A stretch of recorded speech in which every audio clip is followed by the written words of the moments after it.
নমস্কার। রূপসী বাংলার মুখের তরফ থেকে আজ আমরা এসে হাজির হয়েছি হুগলি জেলার আরও একটি ব্যতিক্রমী বৃদ্ধাবাস,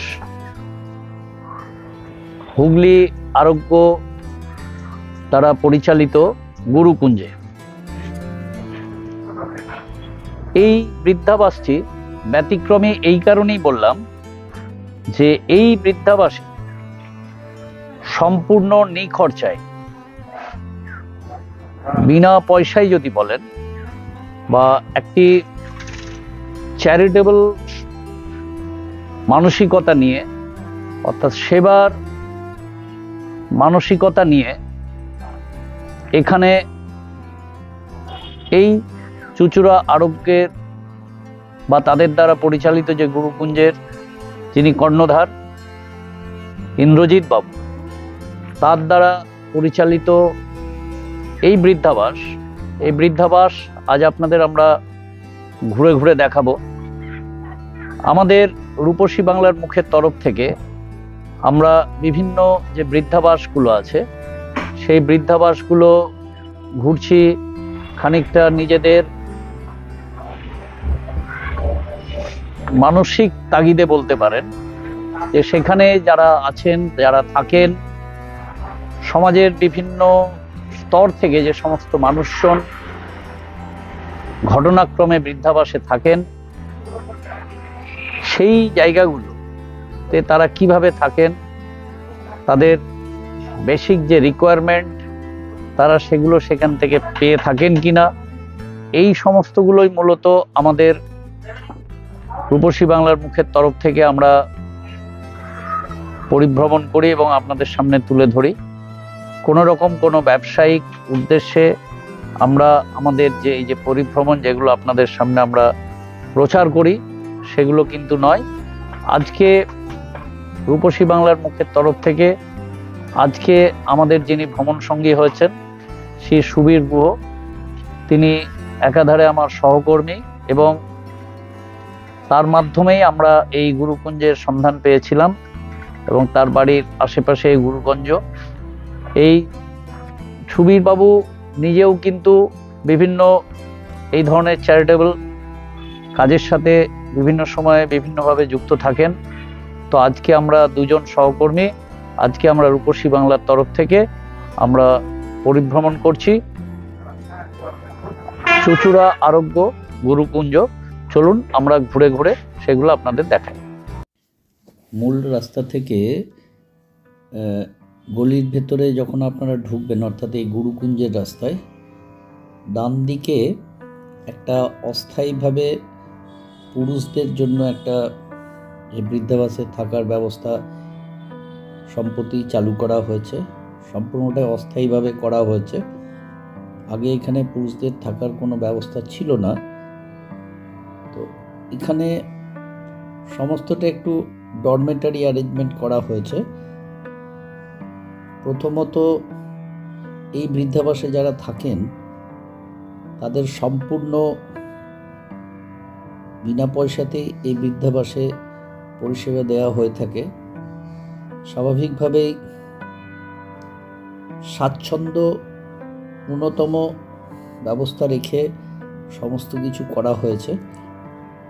তো এখানে আমরা দেখাচ্ছি সেগুলো আপনাদের ঘুরে ঘুরে।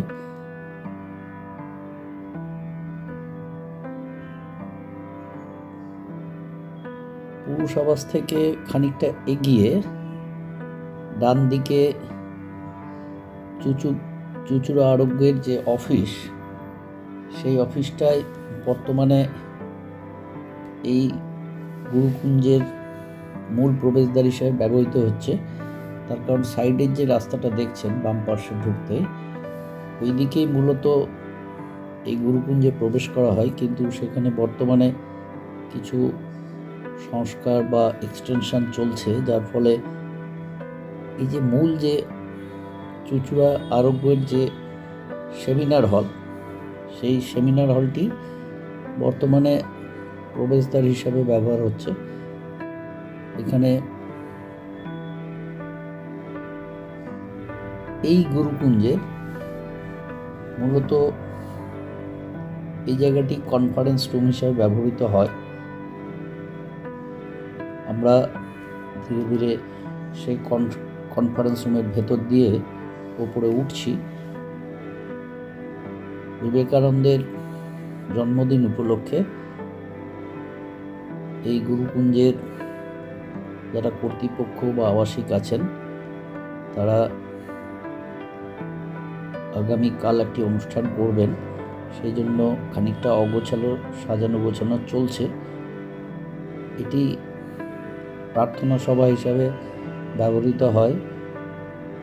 এই আবাসিকরা এখানে সকাল সন্ধ্যে প্রার্থনা করেন এবং এখানে যে পাশে জায়ান্ট স্ক্রিন রাখা আছে দেখছেন, এলইডি টিভি, সেখানেই তাদের বিনোদনের ব্যবস্থা করা আছে। দেখুন, স্বামী বিবেকানন্দের জন্মদিন পালিত হবে এই চুঁচুড়া আরোগ্যের গুরুকুঞ্জের যারা আবাসিক আছেন তাদের উদ্যোগে। তার জন্য কিছু অলঙ্করণ চলছে এখানে। পাশে যে দরজাটি আছে সেটি দিয়ে আমরা দোতলা এবং তিনতলা সেখানে যাব। প্রথমে আমরা দোতলায় যাব, সেখানে যারা মায়েরা আছেন তাদের যে থাকার ব্যবস্থা সেগুলো আপনাদের দেখাই। দেখুন, আমরা দোতলায় উঠেছি।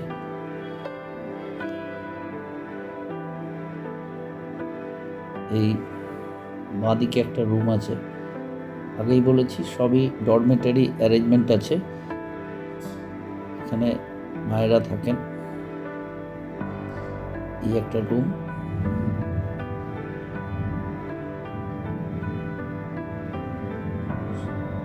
আর এই প্যাসেজ দিয়ে ওইখানে আর একটা রুম আছে, সেই রুমটাও চলুন আপনাদের ঘুরিয়ে একটু দেখাই।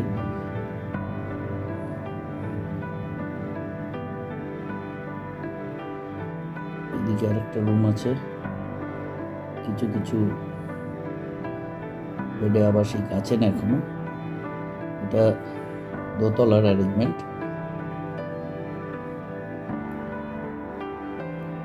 এখান থেকে কমন বা অ্যাটাচ বাথ নেই, কমন বাথ আছে। দেখুন, এখানে দুপাশে দুটো টয়লেট আছে, একটা সিঙ্কের অ্যারেঞ্জমেন্ট করা আছে।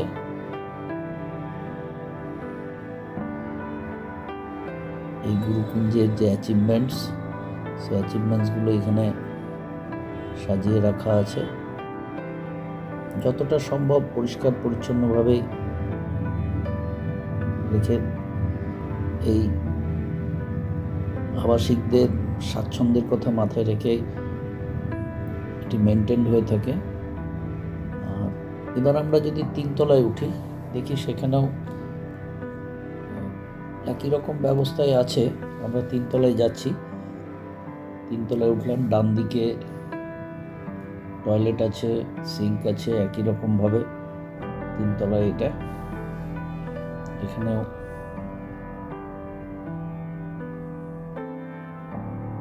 এই প্যাসেজে ঢুকে বাঁদিকে একটা রুম, এখানে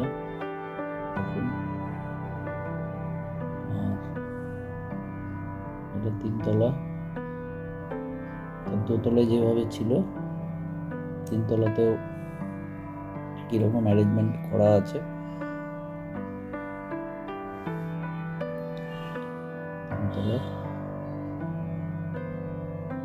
মায়েরা আছেন।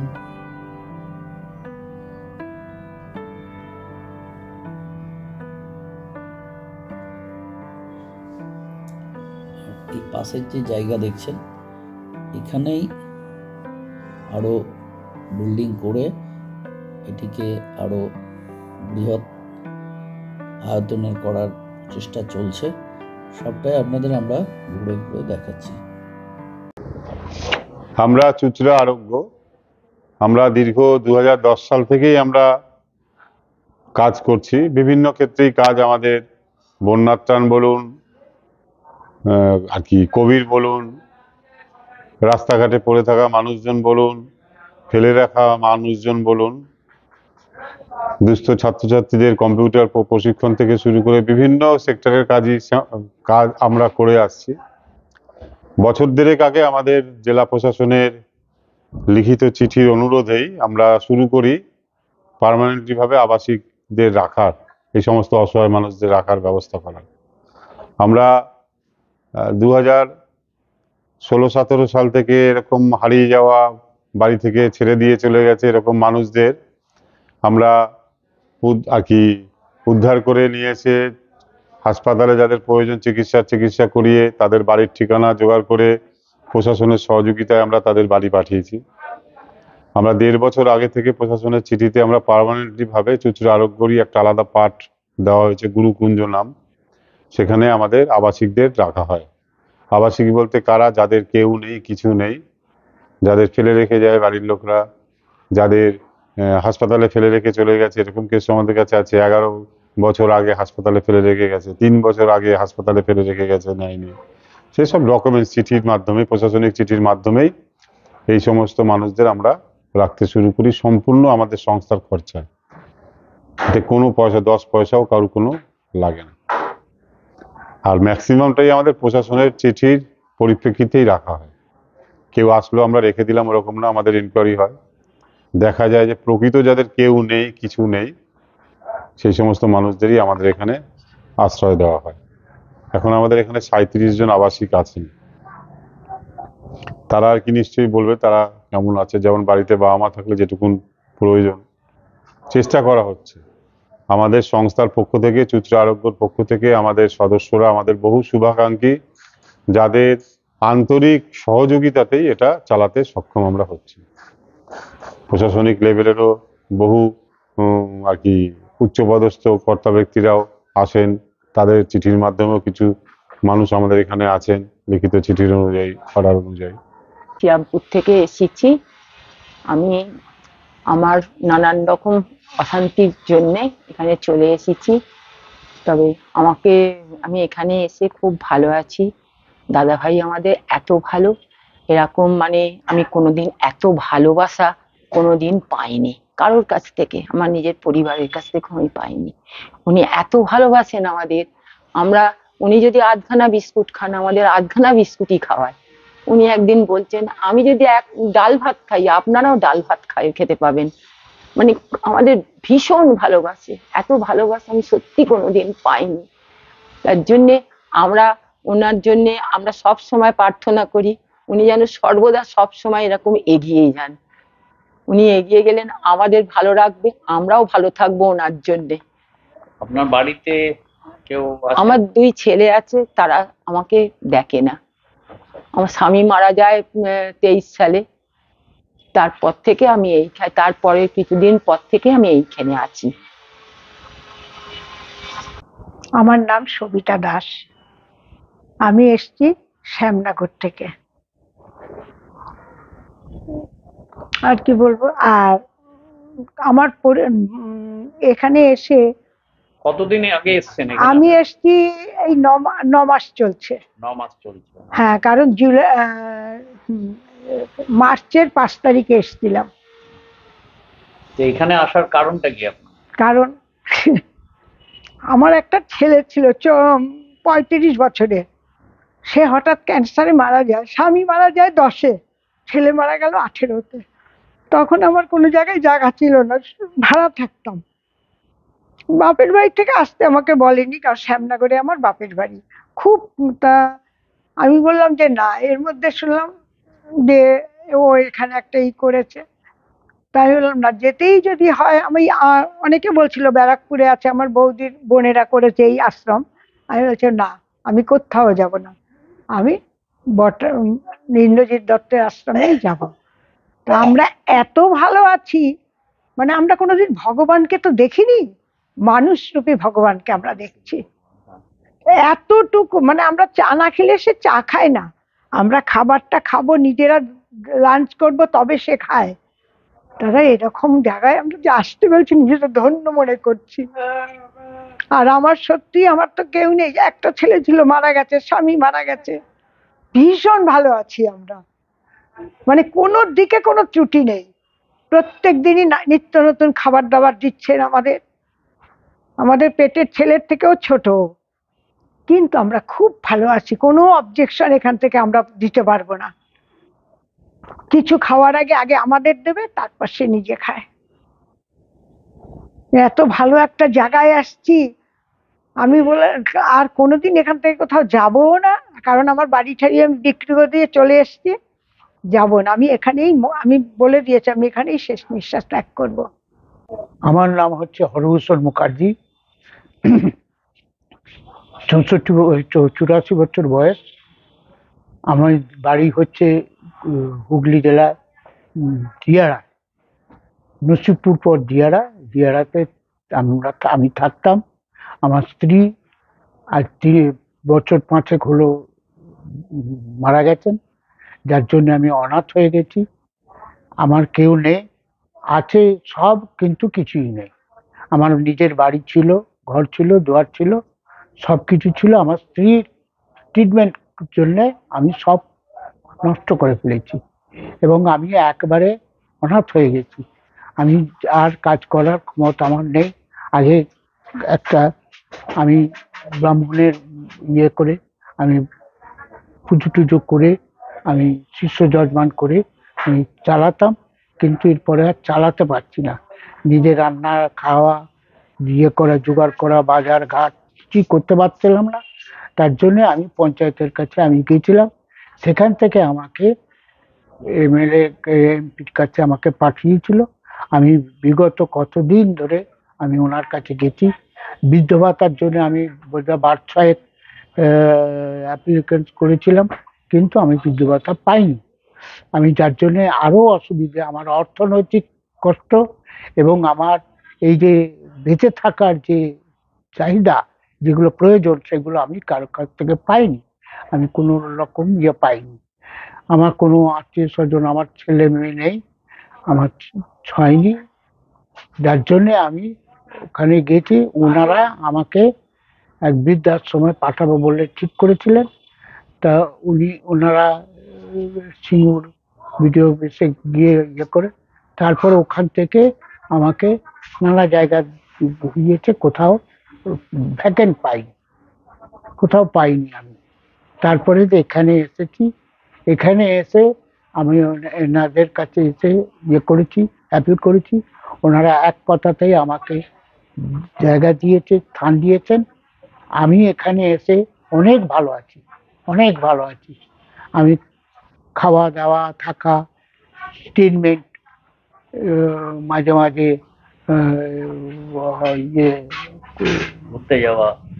ঘুরতে যাওয়া বা কোন রকম কোনো অসুবিধা হলে যেন আমাকে ওনারা ডাক্তার, হ্যাঁ ডাক্তার, ও তো ডাক্তার আছে মাসে একবার, এসে সব রকম করে ওষুধপত্র দিয়ে যান। এবং আমি এখান থেকে ওষুধ চাইলে ওষুধও পাই, যদি এখানে থাকে পাই। আমার কোনো অসুবিধে নেই। আমার যে কষ্ট, সে কষ্ট ওনারা অনেক লাঘব করেছে। আমার স্বামীও নেই, জানেন তো। কারণ মনের দুঃখতে মেয়ের বাড়ি ছিলাম, মেয়ে বড্ড নেশা বদমাইশি ছিল। আমি হসপিটালে ছিলাম 3 বছর। 3 বছর হসপিটালে ছিলাম। তা খুব বিরক্ত জায়গায় ছিলাম। আর দাদার কাছে বললাম, দাদা আমাকে রাখবে না? অনেকবার এসছি। হ্যাঁ, কেন রাখবো না। একদিন হঠাৎ রাত্রিবেলা গেল, গিয়ে বললো কালকে সকালবেলা নিয়ে যাবো তোরে। আমাকে খুব বদমাইশিরা এরকম অত্যাচার করছে, আমি থাকতে পারছি না। তার জন্য ওর দাদা গাড়ি নিয়ে যেয়ে আমাকে নিয়ে এসছে। আমি খুব ভালোই আছি, জানেন তো, খুব ভালো ছিল। আমার একটা মেয়ে কখনো সখনো তার মন হলো আসে, না হলে আসে না। আমি জামাই বাড়ি ছিলাম, কিন্তু বাবা মা চলে গেছে, কেউ কারণ না। ভাইয়েরা বেহালার মধ্যে জায়গায় বাড়ি, ভাইয়েরা কম বয়স হলো না, কেউ তো দেখে না, তাই চলে এসছে এখানে। এই 3 বছর ওখানে হসপিটাল ছিলাম, তারপর এখানে চলে এলাম। দাদা খুব প্রাণ জাল দিয়ে দেখে আমাদের, খুব ভালো, কোনো দুঃখ দেয় না, কোনো কষ্টও দেয় না কখনো। আমার নাম সুমিতা মজুমদার, আমি দমদম থেকে আসছি। আমার একটাই মেয়ে, কলেজে পড়ে। মেয়ে জামাই আমার খুবই ভালো, কিন্তু জয়েন্টের জন্য আমার স্বামী স্ত্রী দুজনেই অসুস্থ। কিন্তু এখানে এসেছি, আমরা ভগবানের জায়গায় এসেছি, এখানে আমাদের কোনো অসুবিধে নেই। ঘোরার থেকে বলুন, খাওয়ার থেকে বলুন, বেড়ানোর থেকে বলুন, পোশাক আশাক থেকে বলুন, আমাদের কোনো অসুবিধে নেই। আমরা মনে করি এটা ভগবানের স্থান, ভগবান আমাদের দেখছেন। স্বয়ং ভগবানকে আমরা দেখতে পাই না, আমরা তার জন্য মনে করি, ওনাকেই মনে করি আমরা ভগবান। এখানে কতদিন আছেন আপনি? আমি আছি 8 মাস। 8 মাস আছে। এদিকটায় আগে এই বৃদ্ধাবাসের রান্নাবান্না হতো, রান্নাঘর ছিল, ডাইনিং ছিল, এবং এর পাশ দিয়েই মূল সিঁড়ি দিয়ে ওপরে ওঠা যেত। বর্তমানে এটি পুনর্নির্মাণ করা হচ্ছে, যার ফলে অনেকটাই অবিন্যস্ত অগোছালো দেখাচ্ছে। দেখুন, এদিকটায় টেম্পোরারিলি একটা কিচেন বানানো হয়েছে এবং এখানে টেম্পোরারিলি ডাইনিংয়ের ব্যবস্থা করা হচ্ছে, যেহেতু এদিকটা নতুন করে ভেঙে আবার তৈরি করা হচ্ছে। সেই জন্য এই বৃদ্ধাবাসে আসতে গেলে আপনারা যদি হাওড়া ব্যান্ডেল শাখার ট্রেন ধরেন, হুগলি স্টেশনে নেমে টোটো বা অটো ধরে কারবালার মোড় 4 মিনিটের রাস্তা, 4 থেকে 5 মিনিট, বা যদি নৈহাটির দিক থেকে আসেন, হুগলিঘাট স্টেশন থেকে হাঁটা পথে 10 মিনিট বা টোটোতে 5-6 মিনিট কারবালার মোড়ে নামবেন। এই বৃদ্ধাবাসের বা এই যে গুরুকুঞ্জ যে শাখা, অর্থাৎ চুঁচুড়া আরোগ্যের যে শাখা বৃদ্ধাবাস গুরুকুঞ্জ, তাদেরই পরিচালনায় এখানে স্থানীয় শিশুদের সম্পূর্ণ বিনামূল্যে কম্পিউটার প্রশিক্ষণ শিক্ষার ব্যবস্থাও আছে। দেখুন, এদিকটায় অস্থায়ীভাবে এখন কিচেন বানানো হয়েছে, রান্না হবে এখানেই, এবং পাশেই অস্থায়ী একটা মণ্ডপ করা আছে, যেখানে যতক্ষণ না এটা হচ্ছে ততক্ষণ খাওয়া দাওয়া চলবে। সমস্ত বিষয়গুলোই একটা সেবামূলক মানসিকতা, সেবার তাগিদে এই চুঁচুড়া আরোগ্যের যিনি কর্ণধার ইন্দ্রজিৎ বাবু, তার নেতৃত্বে এবং তার কিছু সুযোগ্য স্বেচ্ছাসেবক আছেন, যারা প্রতিনিয়ত উদয়াস্ত পরিশ্রম করে এই বৃদ্ধাবাসকে সচল রেখেছে। আমরা আমাদের চ্যানেলের তরফ থেকে তাদের প্রত্যেককে অসংখ্য ধন্যবাদ জানাবো এবং আপনাদেরকেও বলবো এই বৃদ্ধাবাসে সহযোগিতার হাত বাড়িয়ে দেওয়ার জন্য। এবার আমাদের ফিরে যাওয়ার পালা। চুঁচুড়া আরোগ্য গুরুকুঞ্জ থেকে আমরা ধীরে ধীরে এবার আমরা ফিরে যাব আমাদের পরবর্তী গন্তব্যে। প্রতিটি বৃদ্ধাবাস থেকে যখন আমরা ফিরে আসি, প্রতিবারেই কিন্তু আমরা একইভাবে একই কথা বলতে থাকি। আজকেও সেই একই রকম অনুভূতি, একই রকম কথা আবার আমি বলবো, যে আমরা যারা এই সমাজে আছি, জীবনের সব থেকে কঠিনতম সময় যে বৃদ্ধ বয়স, সেই বৃদ্ধ বয়সটাকে আমাদেরকে অতিবাহিত করতে হয়, এবং সেই সময় আমরা আমাদের যে অনুভূতির কথা, যে যদি আরো একটু সহনশীলতা আমরা ধরে রাখতে পারি, যদি সহনশীলতাটাকে আমরা আরো একটু পরিমার্জন করে নিতে পারি, তাহলে হয়তো আগামী দিনে এই যে বর্তমানে যেভাবে বৃদ্ধাবাসের সংখ্যা বাড়ছে, সেই সংখ্যাটাকে আমরা কমিয়ে দিতে পারবো এবং আগামী দিনে সমাজকে আমরা আরো একটু ভালো জায়গায়, আরো একটু উচ্চতায় পৌঁছে দিতে পারবো। তাই সকলের কাছে আমরা অনুরোধ করব যে আগামী দিনটা আমরা সমাজটাকে আরো একটু পরিমার্জন করে নিই।